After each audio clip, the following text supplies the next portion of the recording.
बच्चों, आज हम सत्ता की साझेदारी, ये जो हमारा सिविक्स क्लास 10th का चैप्टर है उस के बारे में अध्ययन करेंगे। इससे पहले मैं 2 वीडियो बना चुका हूँ सत्ता की साझेदारी के संबंध में, बेल्जियम के संबंध में और श्रीलंका के संबंध में।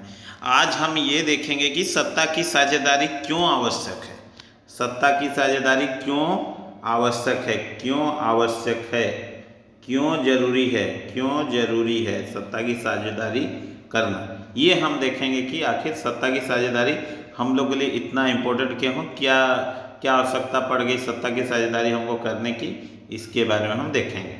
और तो जैसे मैंने बता ही दिया है, एक ऐसी कुशल राजनीतिक पद्धति जिसके द्वारा समाज के सभी वर्गों को देश की शासन प्रक्रिया में भागीदार बनाया जाता है, वही सत्ता की साझेदारी कहलाती है। तो आइए हम इस वीडियो के माध्यम से देखते हैं कि आखिर सत्ता की साझेदारी करना क्यों आवश्यक है।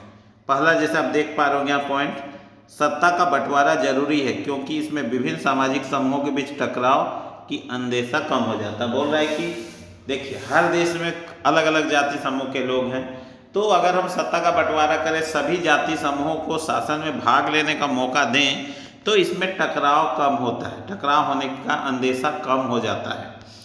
दूसरा दिया है, उन देशों में भी सत्ता की साझेदारी आवश्यकता पड़ती है जहां कोई सामाजिक विभाजन ना हो। देश में विधायिका, कार्यपालिका और न्यायपालिका को मिलकर चलना पड़ता है। जैसे हमारा देश, यहाँ हमारा कार्यपालिका, न्यायपालिका और विधायिका अलग अलग है, तो हमारे जैसे देशों के लिए भी मतलब सत्ता की साझेदारी होना आवश्यक है ताकि किसी प्रकार का कोई गतिरोध ना हो, लोकतांत्रिक सिद्धांतों को ठेस ना पहुँचे, किसी भी लोकतांत्रिक सिद्धांतों को ठेस ना पहुँचे, ये बोल के मतलब सबसे बड़ा मेन कारण है सत्ता की साझेदारी होने का, सब कोई मिलजुल कर चले, मिलजुल कर शासन करे, मिलजुल कर देश को आगे बढ़ाने का काम करें।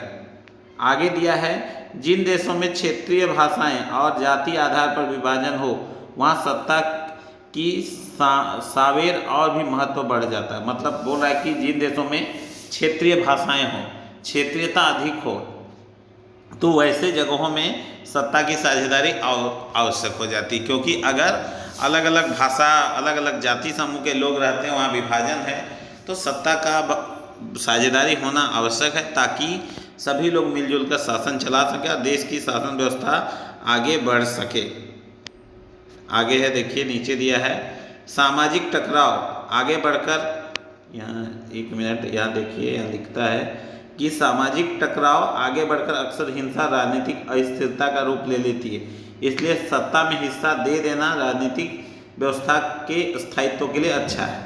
अक्सर सामाजिक टकराव होते हैं, जाति धर्म के बीच में टकराव होते हैं, राजनीति को लेकर हिंसा होती है, तो ये राजनीतिक अस्थिरता का कारण बन जाती है।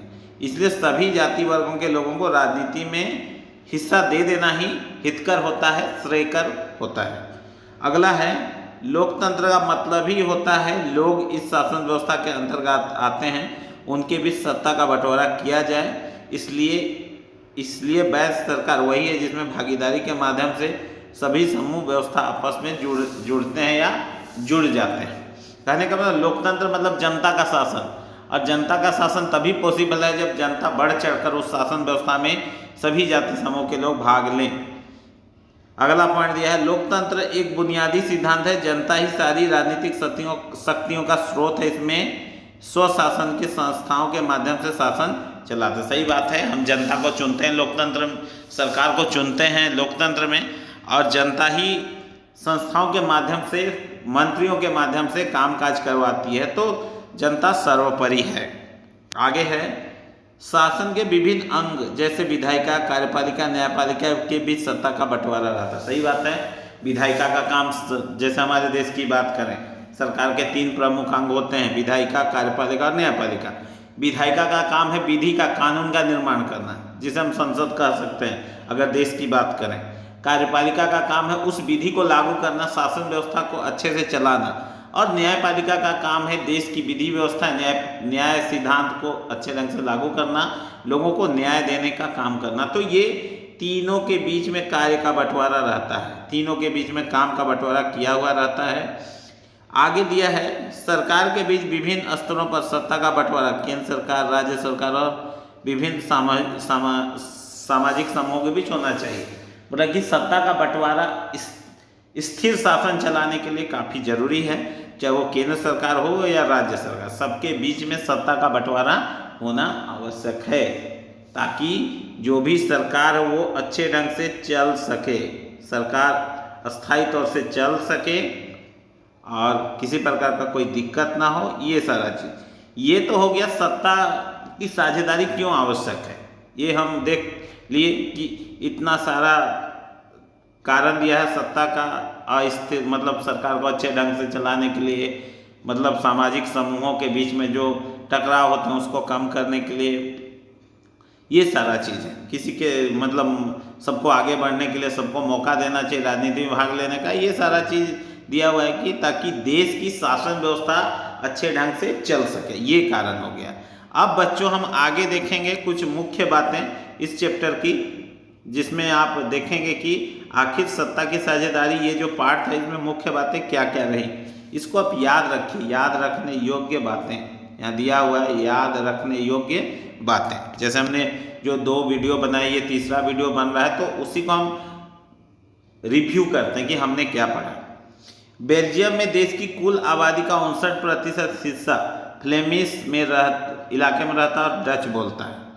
59% लोग हमने देखा था वहाँ कि डच बोलने वाले लोग हैं। आप देखे थे बेल्जियम के बारे में जो वीडियो बनाए थे उसमें 59% लोग डच बोलते हैं, 40% लोग बेलोनिया क्षेत्र में रहता है और फ्रेंच बोलते हैं।